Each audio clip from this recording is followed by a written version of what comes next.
Hello student, good morning to all of you. Welcome to online class.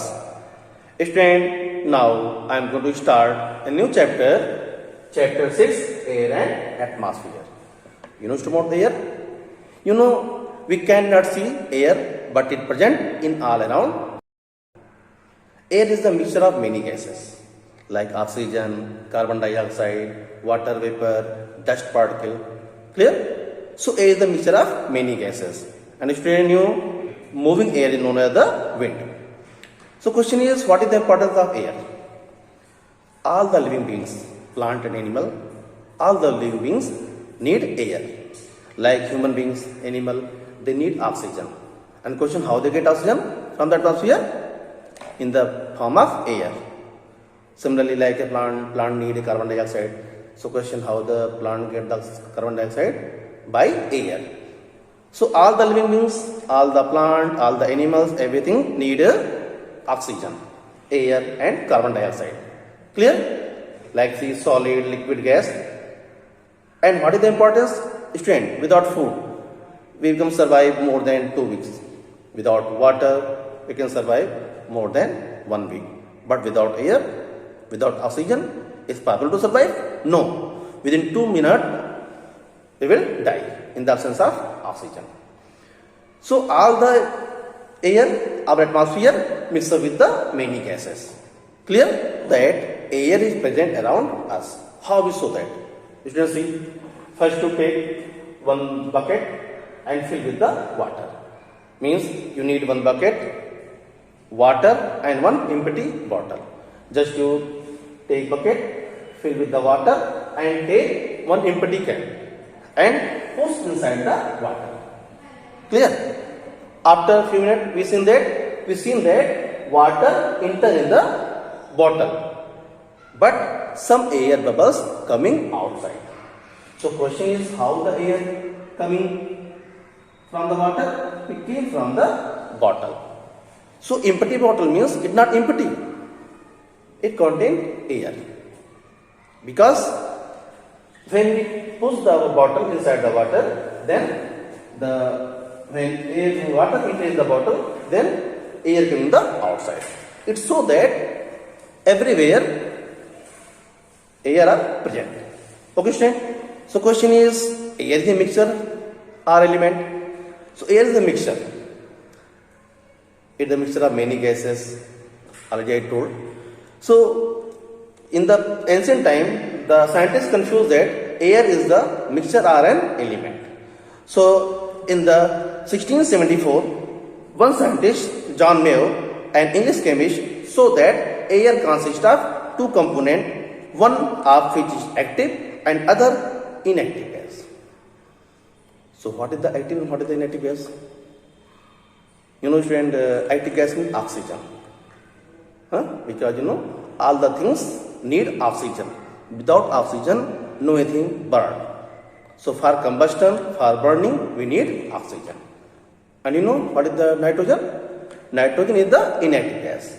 Clear? So air is the mixture of many gases, but mostly the active and inactive. And this thing given by the scientist John Mayo in the 1674.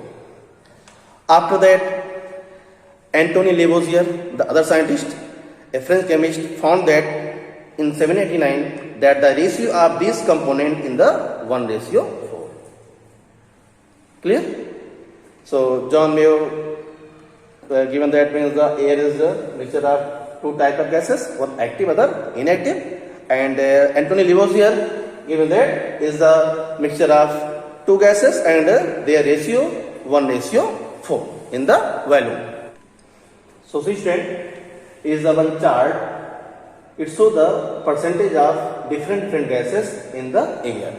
See student. First is the nitrogen. Nitrogen 78%. Clear? Second, oxygen. Oxygen 21%. Carbon dioxide 0.02, 0.03%. Inert gases 0.9%. Water vapor variable. Dust particle variable. Impurities variable. Why? So students see, the 78% nitrogen is the inactive gas.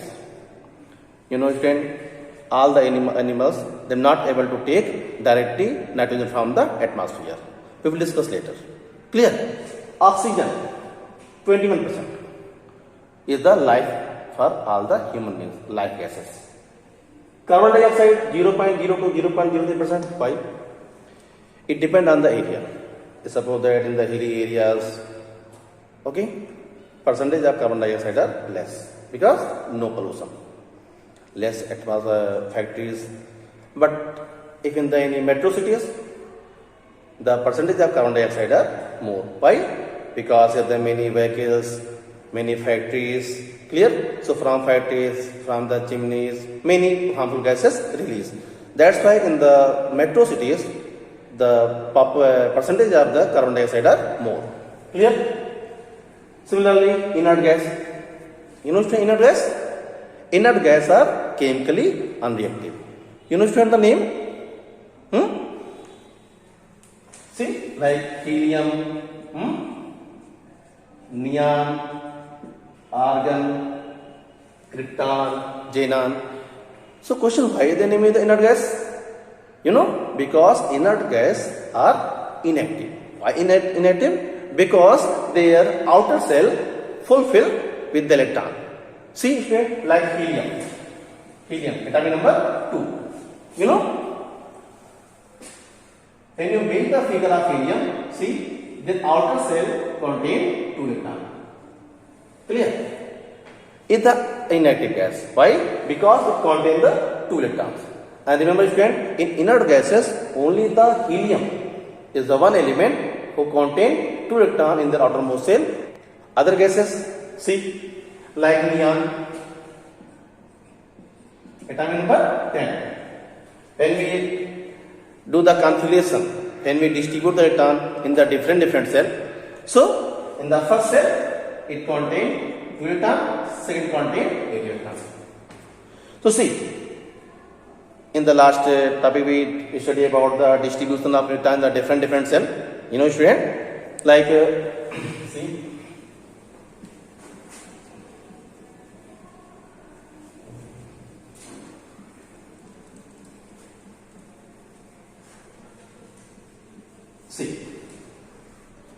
you know, student, all the atom made by the 3 type of particles: electron, proton, and neutron. The nucleus, the central part of the atom, is contain 2 particles, proton and neutron. You know, say proton has the positive charge and neutron has no charge. That's why the whole nucleus is contain positive charge. Clear? And after that, in the different orbit,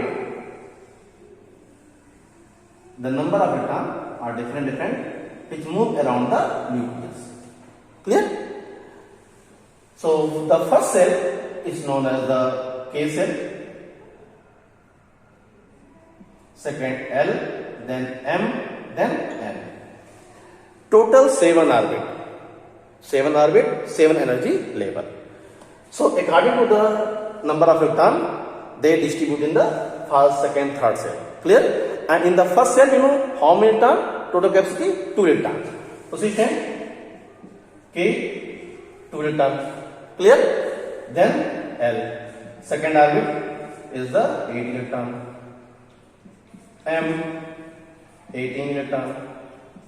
And 32 electron. Clear? So first cell is the 2 electron, second 8 electron, third 18 and 32. So in the noble gases, their outer cell contain 8 electron.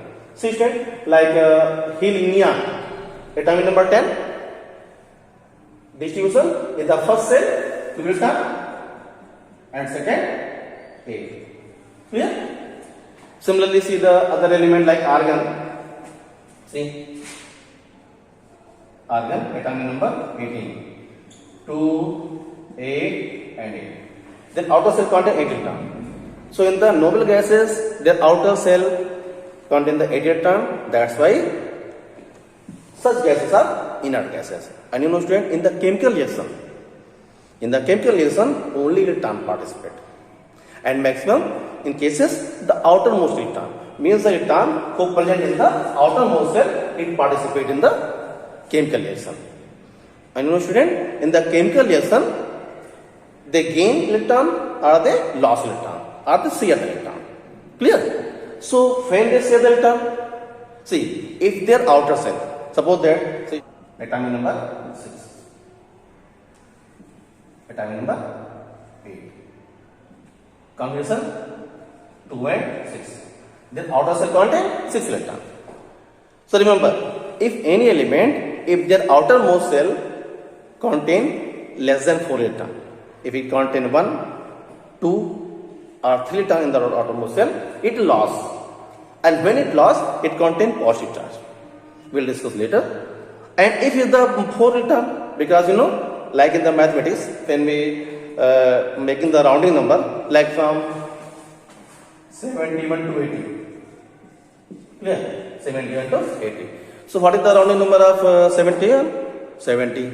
72 means 70. 73 means 70. 74 means 70. 75 means 80. Means if less than 5, previous number. And if 5 or more than 5, next number. Similarly, if any element, if their outer cell contain less than 4 electron, it lost. Clear? See, like sodium, atomic number 11, configuration 2, 8 and 1. So see, the outer cell contain electron, it lost it. Clear? So, but in the case of inert gases, the outer cell is already electron. That's why it not participating in any chemical reaction. Not gain, not pass. Clear now? That's why. And you know student, when we write the definition of atom, you know how to write? Atom present may or may not in the nature freely.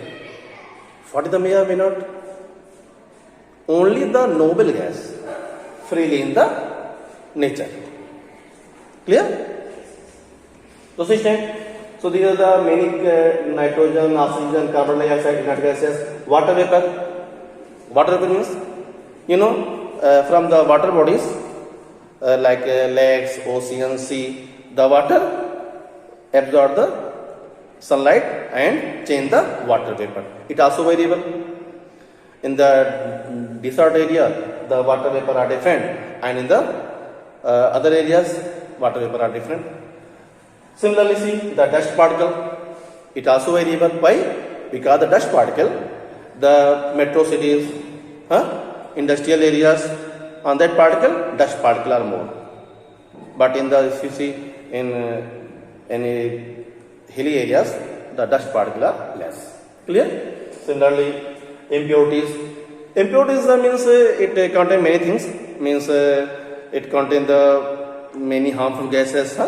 Because you know, when petroleum product like petrol, diesel, when it burn, it release many type of gases like carbon dioxide, already you know, sulfur dioxide and sulfur trioxide, carbon monoxide, many gases are there.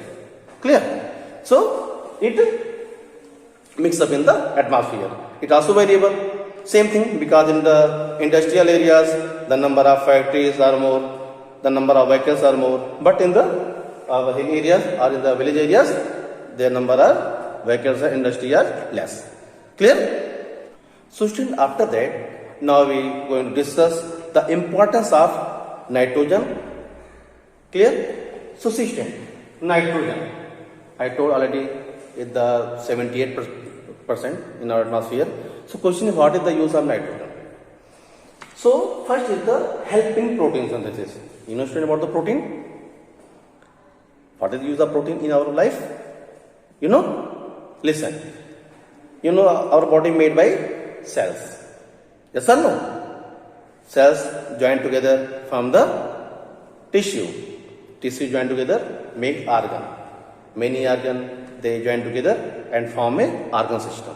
Clear? And many organ system make a body. So cell is the unit of life. Clear? The question is, how cell is formed? Cell is made by the protein. And how protein made? It protein made by the nitrogen. So remember, nitrogen is the very important part of our life, because our cell is the unit of our body and our cell made by the protein. Clear? So question is how we get nitrogen, because we are not able to take directly nitrogen from the atmosphere. So we will discuss later how we will get the nitrogen. We get the nitrogen from the plants and many sources. Clear now? So first in the protein synthesis. Second in the controlled combustion of substance. You understand? When anything burn? In the presence of oxygen. If oxygen react, anything catch fire. And in absence of oxygen, it stop the burning. Clear? So oxygen is the required for combustion. But nitrogen, it control combustion.